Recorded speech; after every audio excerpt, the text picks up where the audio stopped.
Selamat pagi dan salam sejahtera untuk kita semua. Yang terhormat Kepala Pimpinan Sekolah Tinggi Katolik Santo Yakobus Maroke. Yang terhormat Bapak Ibu dosen Sekolah Tinggi Katolik Santo Yakobus Maroke. Serta yang saya hormati teman-teman peserta PPG Kementerian Agama BAS 3. Perkenalkan, nama lengkap saya Paternus Sunardi Pajang. NIM PPG 25869051576. Saya salah satu peserta PPG Kementerian Agama Sekolah Tinggi Katolik Santo Yakobus Maroke. Saya melakukan praktik pembelajaran di SMKN Negeri 1 Kubus, Kecamatan Kubus, Kabupaten Manggarai Barat, Provinsi Nusa Tenggara Timur. Ini KTP dan formulir pendaftaran saya. Demikian perkenalan dari saya. Atas perhatiannya saya ucapkan terima kasih. Selamat pagi. Pagi juga. Pagi. Oke, baik. Selamat pagi. Bagaimana kawan? Baik. Puji Tuhan. Ya. Baik, coba lihat sampah-sampah yang ada di sekitar kita sebelum kita dimulai ya. Setelah lihat nanti dipungut ya. Dipungut, kemudian oke baik. Hari ini kita akan mempelajari materi tentang peran hierarki ya. Sebelum kita memulai kegiatan pembelajaran kita dimulai, untuk itu kita mengundang kehadirat Tuhan ya, supaya pembelajarannya berjalan dengan baik. Untuk itu saya minta Chelsea membawa kita dalam doa. Silakan.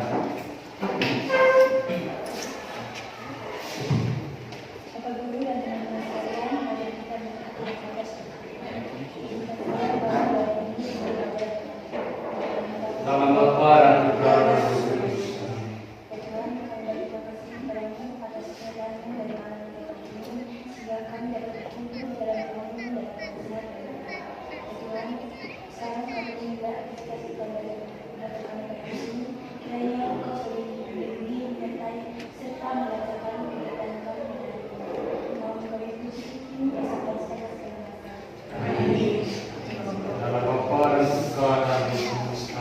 Oke Chelsea, terima kasih. Silakan duduk semua. Untuk kelas, bagaimana keadaan kelas? Apakah hadir semua? Hadir semua, Pak. Oke, hari ini kita akan memulai pembelajaran kita tentang peran hierarki dan kawan abang dalam gereja Katolik. Pada pertemuan sebelumnya, kita sudah berbicara tentang sifat-sifat gereja. Ya.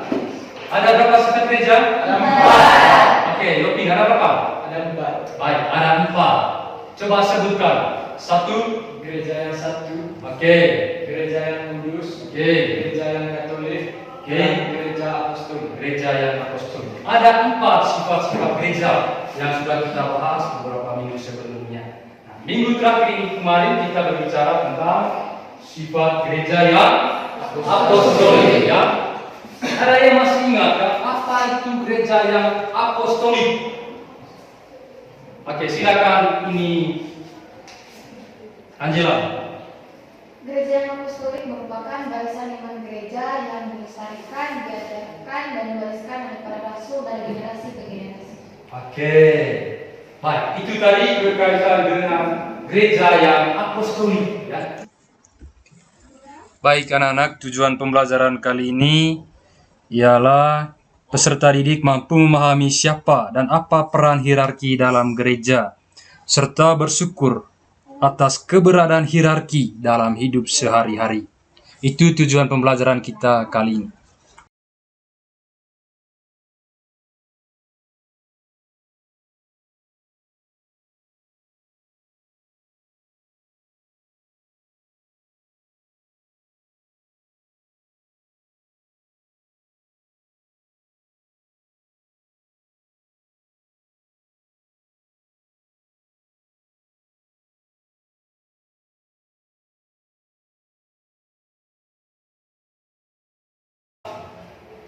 Peran hierarki dalam gereja Katolik. Kata hierarki mungkin sering dengar oleh anak sekalian. Pernah dengar kata hierarki? Nah.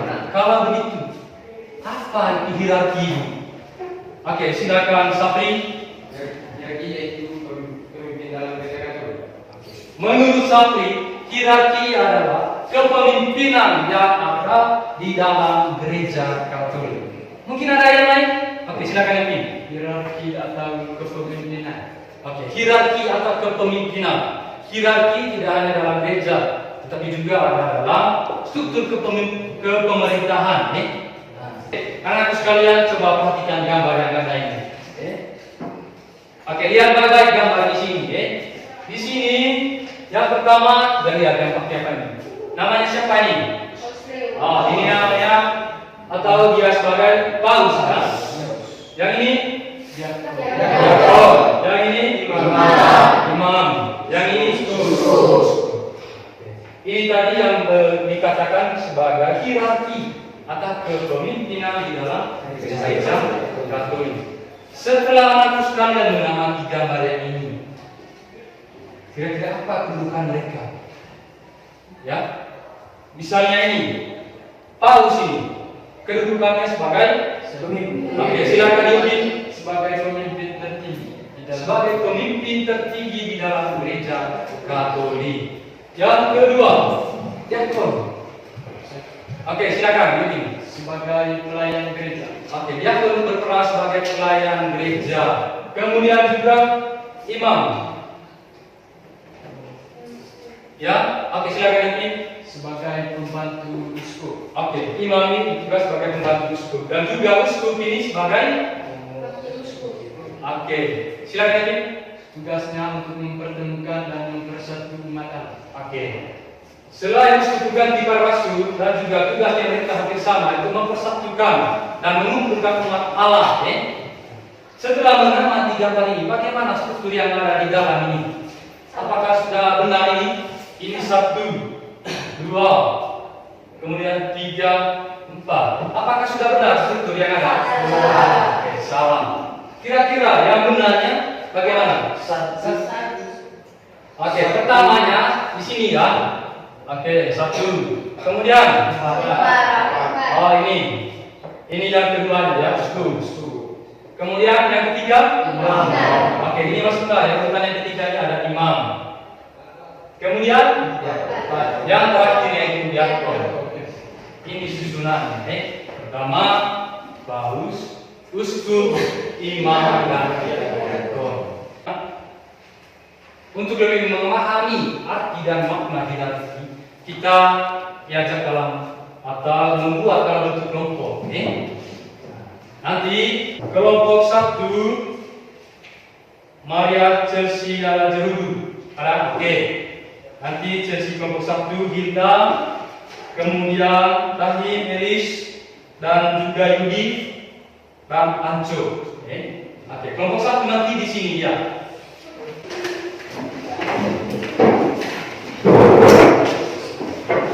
Oke, sudah. Baik, saya sudah. Halo. Hai. Halo. Oke, kalau ke sini saya akan membagikan lembaran kerjanya. Di lembaran kerja ini sudah ada yang beberapa soal dan saya sudah bagikan kelompok. Untuk itu yang kelompok 1 kerja soal yang kelompok 1-nya. Itu juga kelompok-kelompok berikutnya. Kelompok 2, kelompok 3 dan kelompok 4. Itu soalnya ada di dalam. Soalnya yang kelompok 1, kelompok 2, kelompok 3 dan kelompok 4. Kerjanya di lembar yang saya bagikan ini. Oke, ini untuk kelompok 1 nih. Kemudian kelompok 4 ya. 3, kelompok 3. Kemudian juga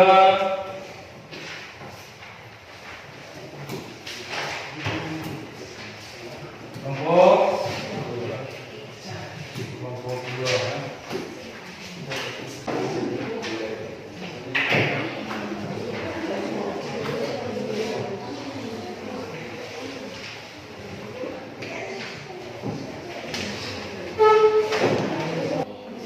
Oke, yang menulisnya 3.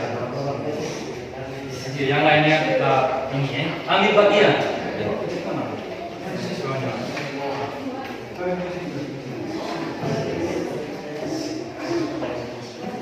Coba cari dia punya jawabannya. Baik dari buku yang ada itu. Berkaitan dengan beberapa pertanyaan itu, dia punya jawaban. Setelah temukan jawaban, kasih ke ketua untuk apakah ini diterima atau tidak. Dari itu pintu. Dari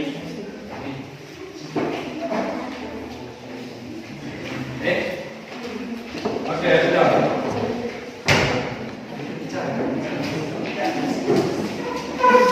Oke, ada pertanyaan silakan. Gimana? Masih belum mengerti soalnya. Oke, soal nomor 3 ya, tolong perhatikan di dalam.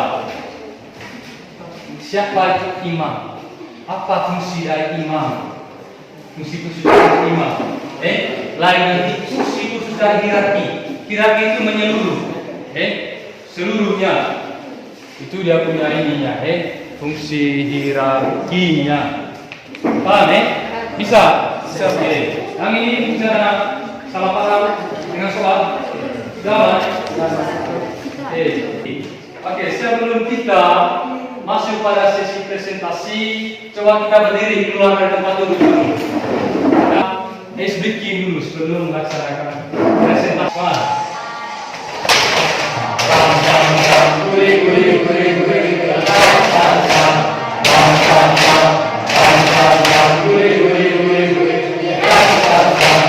Selamat pagi, Pak. Oke, selamat pagi. Baik, kami dari kelompok 2 akan mempresentasikan hasil diskusi kami. Sebelum masuk ke sesi presentasi, izinkan kami memperkenalkan diri kami masing-masing. Perkenalkan, nama saya Andreas Suginarvino. Saya sebagai Perkenalkan, nama saya Febri Rizkan, saya sebagai ketua kelompok. Perkenalkan, nama saya Elinas, saya sebagai pembaca teks. Perkenalkan, nama saya Christian Nue, saya sebagai penulis. Perkenalkan, nama saya Maria Sertiana, saya sebagai penulis. Baik, itu saja perkenalan singkat dari kami. Selanjutnya masuk ke sesi presentasi. Kesempatan selanjutnya saya berikan kepada pembaca. Sebutkan struktur kepemimpinan atau hierarki dalam gereja Katolik. Yang pertama, Paus. Paus adalah pemimpin tertinggi dalam gereja Katolik dan juga sebagai pengganti Petrus. Yang kedua, uskup. Uskup adalah sebagai pengganti para rasul. Tugas hierarki yang pertama dan utama adalah mempersatu dan mempertemukan umat. Tugas itu boleh disebut tugas kepemimpinan. Dan para uskup dalam arti sesungguhnya disebut pembesar umat yang dipimpin. Pada Lumen Gentium artikel 27, di antara tugas-tugas utama para uskup, pewartaan Injilah yang terpenting pada Lumen Gentium artikel 25. Dalam ketiga bidang kehidupan gereja, uskup bertindak sebagai pemersatu yang mempertemukan orang dalam komunikasi iman. Yang ketiga, imam. Imam adalah pembantu atau wakil uskup di masing-masing jemaat setempat. Dalam arti tertentu, mereka menghadirkan uskup.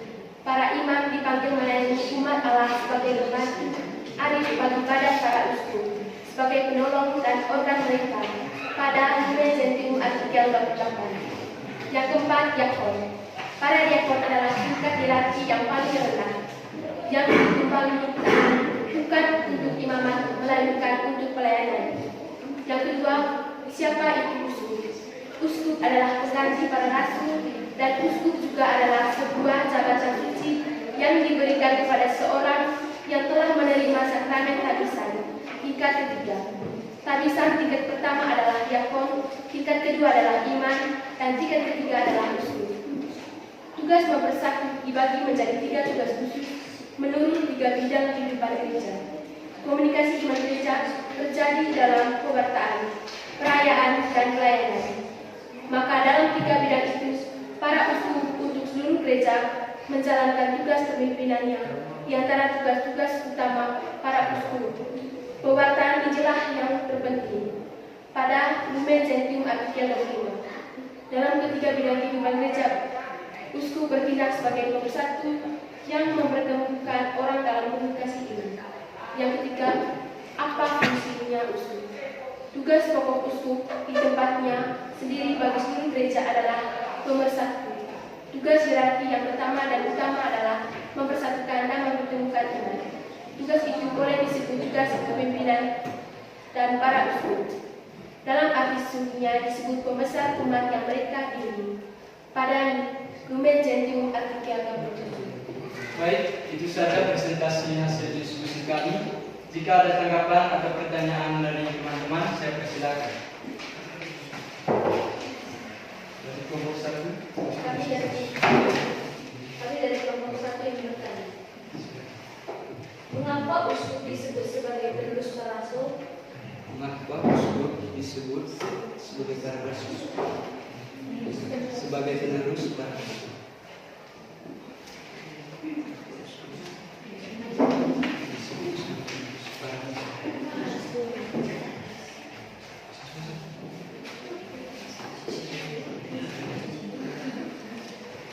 Hanya itu. Mungkin ada dari mereka. Silakan. Kami dari kelompok 3 yang bertanya, apa tugas kewenangan uskup yang tidak bisa dilakukan oleh imam Magelang? Apa tugas atau kewenangan uskup yang tidak bisa dilakukan oleh imam atau diakon? Dari kelompok Kami dari kelompok 4 ini masih bertanya, apa peran uskup dalam gereja Katolik? Sudah 3 pertanyaan. Uskup dalam gereja Katolik.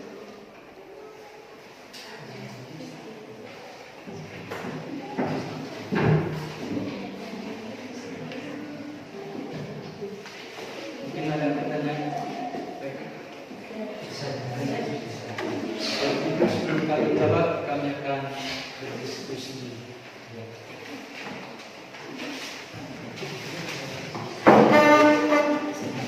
Ada 3 pertanyaan.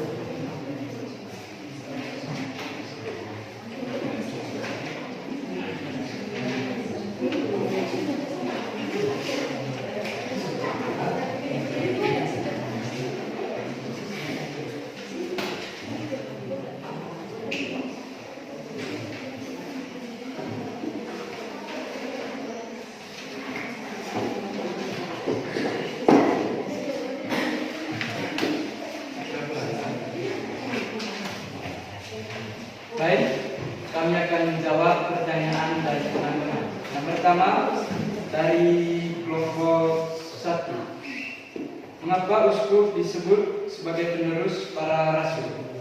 Jawaban, karena mereka melanjutkan tugas dan wewenang para rasul untuk memberitakan Injil, mengajar, menguduskan dan memimpin umat Allah. Bagaimana dengan penanya? Apakah puas? Oke, sudah. Pertanyaan berikutnya. Selanjutnya pertanyaan dari kelompok 3. Apa tugas dan wewenang uskup yang tidak dapat dilakukan oleh imam atau diakon? Jawab. Yang pertama, menabiskan orang lain menjadi imam, diakon atau uskup. Yang kedua, memimpin dan memerintah keuskupannya sendiri, dan memiliki wewenang untuk membentuk, membubarkan atau menunjuk pastor paroki. Bagaimana? Sudah. Pertanyaan selanjutnya dari kelompok 4. Pertanyaan, apa peran uskup dalam gereja Katolik? Jawab. Peran uskup dalam gereja Katolik adalah penerus para rasul dan gembala utama di keuskupan. Bagaimana dengan Dengan tanggapan berkaitan dengan jawaban mereka? baik, jika tidak ada pertanyaan lagi, kami akan menutup sesi diskusi, sesi presentasi kami. Sekian. Oke, kita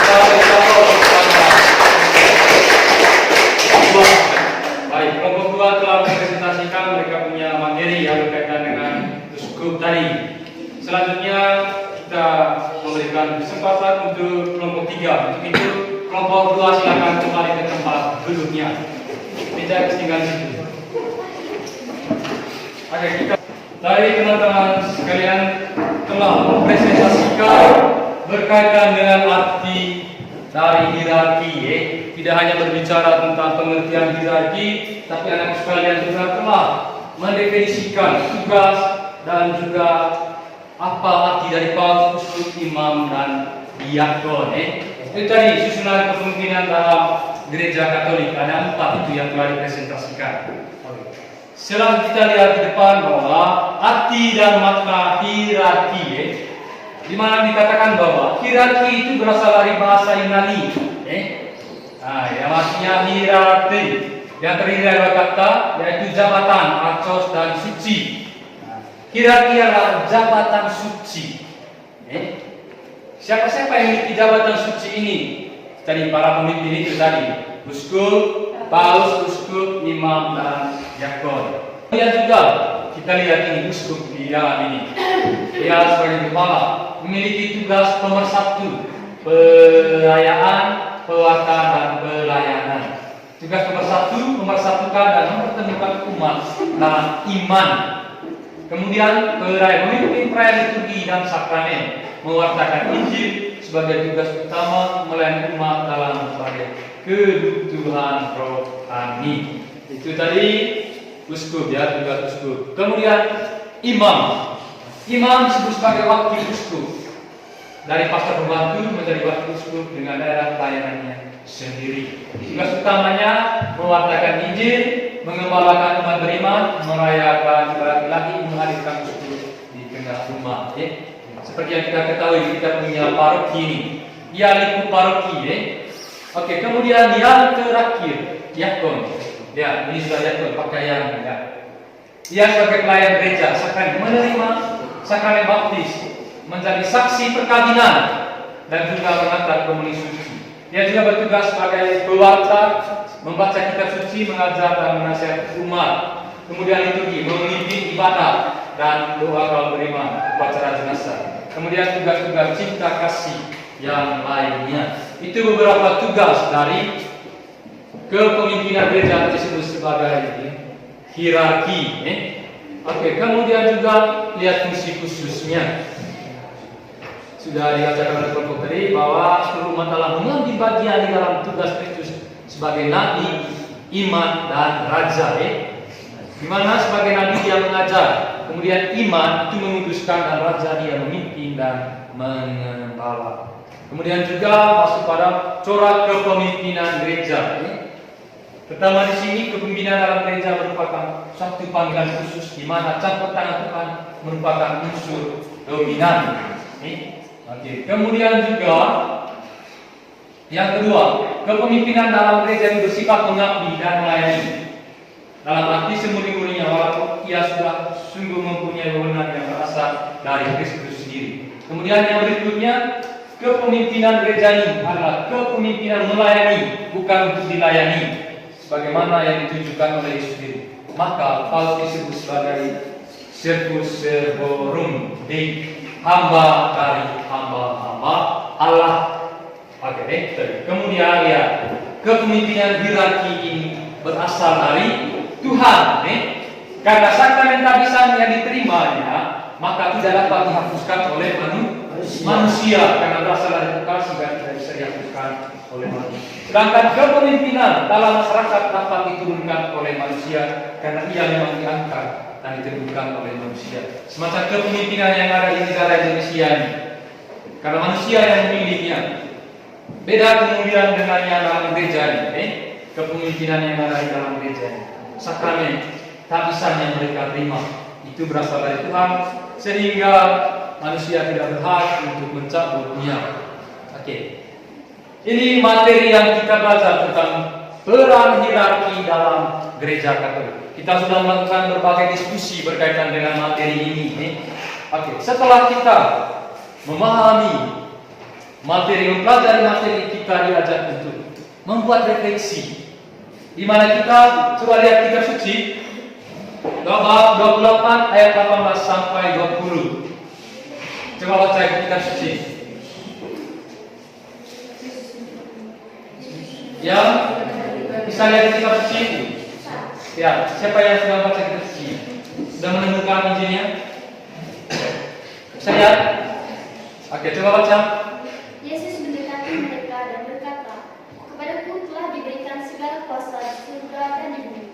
Karena itulah, pergilah jadikanlah semua bangsa muridku dan baptislah mereka dalam nama Bapa dan Anak dan Roh Kudus. Dan ajarilah mereka melakukan segala sesuatu yang telah kuperintahkan kepadamu. Dan ketahuilah, aku menyertai kamu senantiasa sampai kamu akhir zaman." Oke, sudah. Ini sebuah permenungan kita. Apa pentingnya hierarki di dalam hidup kita? Kita bersyukur karena ada pengganti para rasul, di mana mereka tadi ada paus, uskup, imam, dan diakon. Seperti yang dalam ini tadi, kita mencoba untuk mendoakan, menulis sebuah doa ya, menulis sebuah doa dengan isinya itu mendoakan para pemimpin gereja. Oke. Kemudian harapannya kita sama-sama berdoa bagi para pemimpin gereja ini. Semoga karena mereka adalah pengganti Petrus, mereka dapat menjalankan tugas dan tanggung jawabnya dengan baik. Oke. Nah, terakhirnya sudah. Setelah kita mempelajarinya, kita ada aksinya kita ini. Buah dari materi kita hari ini, apa yang mau kita buat? Ya, aksi nyata dari tindakan dari materi kita. Kita diajarkan untuk mendoakan para pemimpin gereja. Mendoakan para pemimpin gereja, tidak hanya mendoakan mereka juga, tetapi memiliki sikap saling menghormati. Tidak hanya sesama kita juga kepada pemimpin gereja. Mari kita dukung para gembala gereja agar tetap setia pada panggilan imamat dan menjadi gembala yang baik seperti Yesus Kristus, gembala agung kita. Oke, baik, itu materi yang kita pelajari hari ini ya. Berikutnya nanti pada pertemuan berikutnya kita akan membahas materi tentang peran kaum awam dalam gereja Katolik. Mudah-mudahan materi ini dapat diresapi sehingga boleh diterapkan dalam kehidupan sehari-hari, di mana kita tadi aksinya itu saling menghargai itu tadi.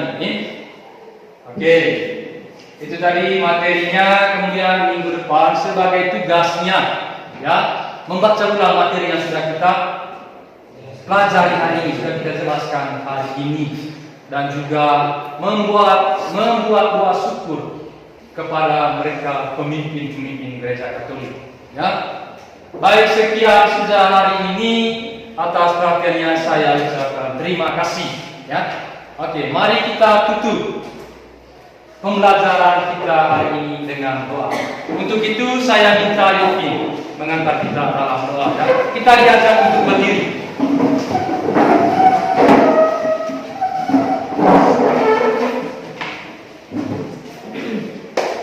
Teman-teman dan Bapak Guru, marilah kita siapkan hati kita dengan pantas untuk berdoa.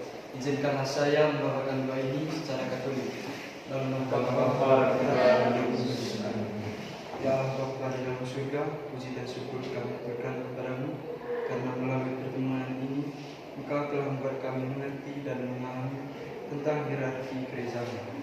Paus, uskup, imam, diakon, Engkau panggil mereka demi gereja sucimu dan mewartakan kabar sukacitamu. Semoga kehadiran mereka di tengah jemaatmu, banyak umatmu yang terpanggil untuk membantu dan bekerjasama demi kemajuan gereja. Ya Allah Bapa, tidak lupa pula kami mohon kepadamu agar senantiasa menyertai mereka, supaya mereka senantiasa setia dalam menjalankan tugas dan panggilan suci-Nya. Namamu kami puji, kini, esok, sepanjang segala masa. Amin. Oke, baik.